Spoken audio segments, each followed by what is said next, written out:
Man, I got an A-Town player stepping in this thing, man. Yes, sir. I'm talking about from going down to now with that so good. Young Jock, what's happening with it, boss? Hey, man, you know what to do. What's happening, y'all, to everybody that's watching? Show homie Young Jock, Swag Team, we in the building, man. What's good?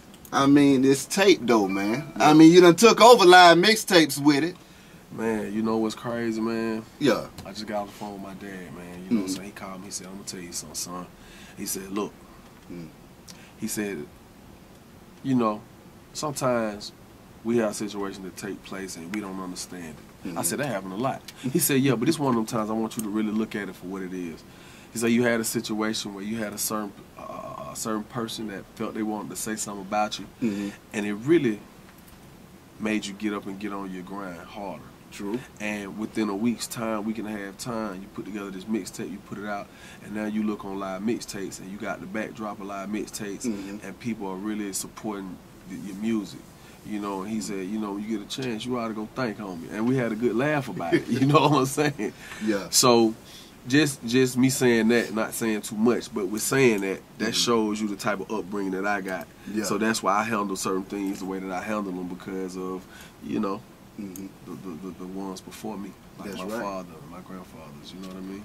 Now, on this tape, what up? I mean, what are some of the bangers that folks need to be looking for on this thing, man? man? Come on, man. Quit flexing, yeah. man. That whole thing right, man. From the beginning to the end, no BS, man. No BS, man. Now, that intro says I'm back.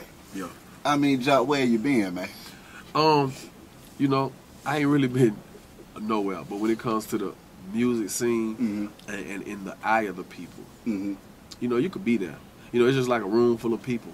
You can have a room full of people, but whoever got the best outfit on, whoever got the biggest swag at the moment, whoever could walk in the room and garner the most attention, that's who gonna be seen at that moment. So I haven't really garnered enough attention lately.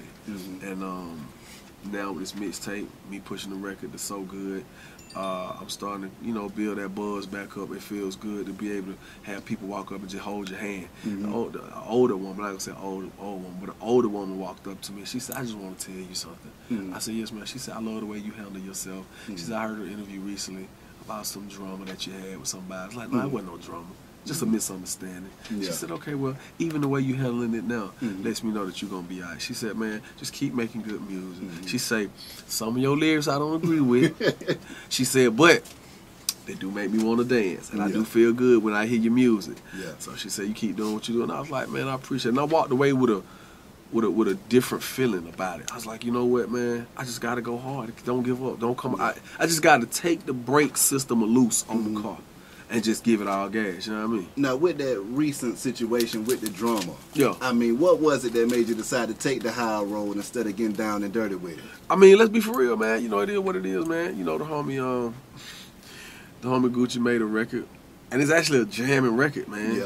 Yeah. You know, it's called F the World, you know, and he's just basically saying that's what he on right now, F the World. And you can see it. It's blatant. Because he's lashing out at so many people. Whatever his reasons are, they're his reasons.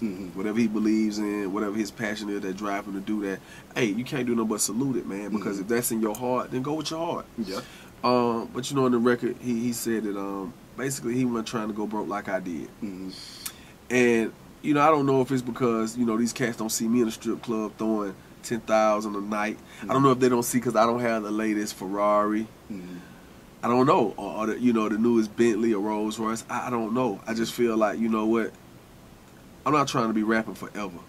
So I figure, why not put some of this money aside and invest it in some other things? You know what I'm saying? Because even me, man, I like to build old schools.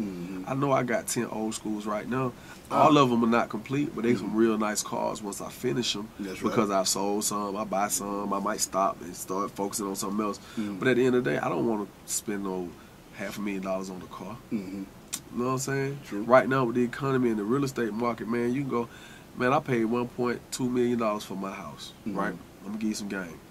The market's so messed up. When I sold my house, I ain't get but $527,000 for the house.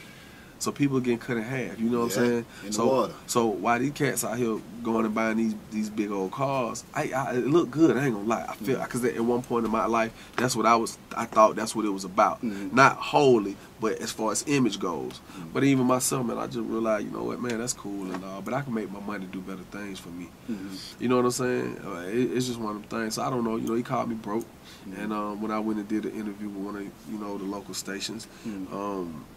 I just feel like, you know, people may have heard the interview and started sending him messages without him actually hearing the interview himself. So the next day he tweeted out something that was kind of disturbing to me. So I answered back, and you know, the way I answered was I tried to keep it real grown man like, and I just came out like, yo, look, homie, you know, what's the problem? What was it that he had tweeted out to you the next day? No, he was just like, hold on, sorry, I apologize, man. Look it up. Basically, man, homie was just like, you know, if Jock, you got any problems with me, you know, any issues we can resolve when I get back on the word, you know, off the road or whatnot, and I stand on my word. And I was just like, really? So I kind of responded, and my reply was more like, look, homie, you know me. I'm from Atlanta all day. You know, it's like, I ain't never been on no BS. You know that. I'm not that type of guy. So we can forget all the publicizing it. I just hit my phone. Then, you know, he said something back, and I was like, look here, man, you know, my birth certificate said Georgia Baptist all day. I'm in Atlanta for real. And we in the same backyard, and that ain't how we get down. So, you know, he continued to say some things like, you know, trap God, I don't really talk on the phone. It was funny. It was more entertaining. And so at the end of it, he said, I'm just going to go on and say it. Young Jock is a B-I-T-C-H. So when he said it, I replied, I said, well, I might as well go on and say, Trap God is my B-I-T-C-H.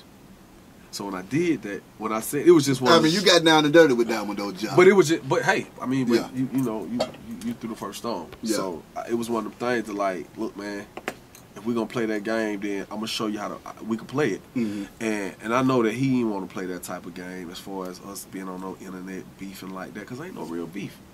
Not about no words. I mean, you know, beef to me is like, you know, if I flex you on some work, and you flex me on some work, you know what I'm saying? Beef is if I take food off your table, you know, if you put your hands on me, I'll put my hands. That's beef.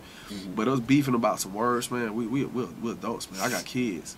You know what I'm saying? I can't condone that. You know what I'm saying? So, and you know, with us being adults, you know, ain't nobody out here fighting. You know what it'll turn into.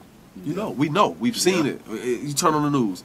You know, and I don't want to be caught up in something senseless over some words, over a song. Nah, man, I'm supposed to get paid for the lyrics, not sprayed for the lyrics.